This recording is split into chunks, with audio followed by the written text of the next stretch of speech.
Stuff about car shows. Everybody's here with the same thing. They have a history, nostalgia. Everybody enjoys what they do. Everybody enjoys bringing here their old cars. The beautiful thing about it, we're all petrol heads. Smell of gas, smell of exhaust, the freaking frustration just to fix an old piece of junk. It's my piece of junk right here. And that is what beautiful things about makes us petrol heads. This is Yankee abroad. Stay tuned.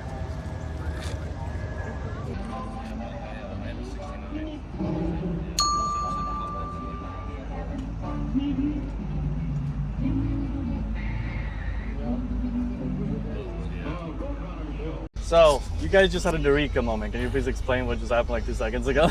Well, we're talking about Mopars, and Chrysler Corporation was the engineering leader of the automotive giants. They built the rockets that won the space race, the M1 Abrams tank, and everybody turned their back on our technology company. We were talking about engines, how nicely over-square their big blocks are, and then we get into the details of what he did on his Road Runner. Then we start talking about the horn. The Road Runner horn over here, which is a unique horn, and you look on the front of it over here, Chrysler got licensed to use the Road Runner voice and the art of the Road Runner. You see it under here. And the horn actually sounds like the Road Runner's meep, meep. Or if you adjust the horn right here with that little dial, you can actually make the horn make a sound that goes doom, doom. When the Road Runner would come up behind the coyote, watching him set the trap, he'd look at it, stick the tongue out, doom, doom. Sounds dead. It won't scare somebody away, but so you leave it meeping. But then we talked about the Road Runner song, which he kind of remembered, and I'm in a band, so I remembered the lyrics, and then he played it, and we got it right. Then he goes, well, I have a Bluetooth thing. I could play it right to the car. And now the car is speaking the Road Runner. The Road Runner. So I guess you could say you guys pretty much were just in the design room at Chrysler right now. You just came up with a new idea for marketing. It was a great idea. I mean, it worked. In 1969, it was Car of the Year, the Road Runner. And they sold like crazy. I had a 70 Road Runner coupe like this with a stick. Air grabber car. If you see, this has the air grabber. There's a switch on the dashboard, and look at the side of it. You'll see it says air grabber. So you pull up to a light, you hit the switch, and then the thing rises out of the hood. I remember I was in Norwalk, Connecticut with mine, with the air grabber. There was a 70 Camaro with N50s jacked up near where Good Times used to be, sitting at the light. My Road Runner ran pretty good. It was a 383 4-speed with a Crane Fireball cam, headers, 391 gears. It was a happy car. Oh, yeah. It wasn't a drag car, but it was a very capable car. So I didn't know how good this guy was, so I pulled up next to him and I stopped it was summertime. I stopped with the hood next to his window. I was half a car back. Raise it up. And I hit, the scoop came up. Right away I saw him binding it up. My car ran real good. So I pulled right out on him, hit second gear, slid it sideways a little bit, snapped it back, and then backed off. Just to show him, right now you don't have the cards to play this game. I mean, he could have been faster. I didn't know. That's what happened that day. But it's just, for automotive, it was a really fun. Good times growing up. Oh, yeah. With Mopar muscle, you know? And the thing is that cartoon came out in the 40s, I believe. And it went all the way through the 60s, 70s, and it still played here and there, but younger people today, they don't know about it. The kids don't know about it. And it's such a good time thing to share with kids. You need to get kids on it. Go and just watch Road Runner with them. So, which one's the Coyote, which one's the Road Runner of you two? We both like Road Runners. Yeah, Both are Road Runner. pretty much. Okay. Yeah. Now, here's a question. Coyotes are the other manufactured guys, the Ford guys. Yeah, Ford guys. guys? I would say Ford guys. Yeah. Guys? Nah.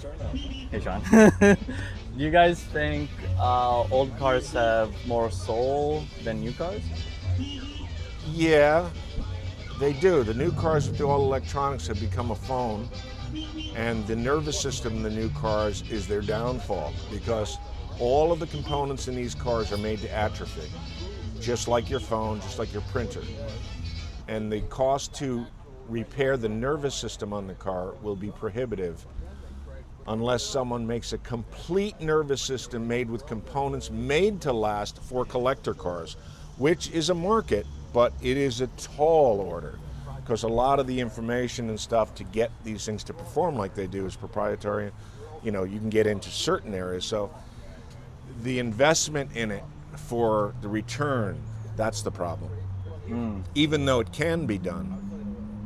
So that car in 20-something years, even if you don't use it, a lot of times there's certain electronic components that atrophy, just like an old tuner or something.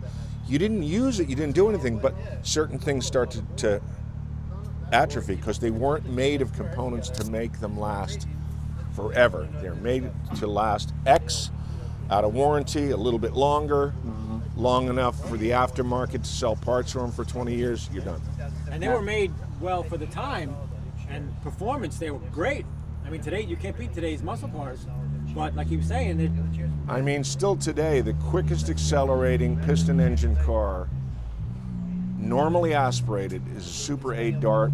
The one prepared by Ray Barton set the Super Stock AH record at 8.1 at 161 miles an hour. In legal Super Stock, they're not allowed to change the carburetors. They have side-hung float hollies on it. You're not allowed to change them. If they could go faster. Legal Super Stock, factory carburetors, factory heads.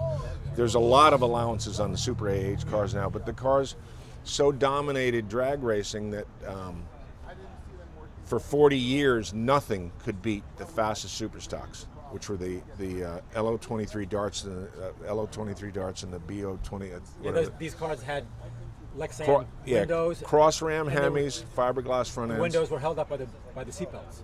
So the car had seatbelts, but they used them to hold the windows up. That's how lightweight these cars were back then. But the NHRA finally changed Super Stock A to Super Stock AH. They made it a separate class, A Hemi, so that they could have the A class get shared by different manufacturers. There were like full race Corvettes that went trying to break that record. But the A cars started out as a 10-second out-of-the-box car, evolved to low, mid 8-second cars, and that's where they live right now. But they're tickling the 7-second zone, and a factory-produced car. No supercharger. I mean, the Cross Ram is factory sonic supercharger.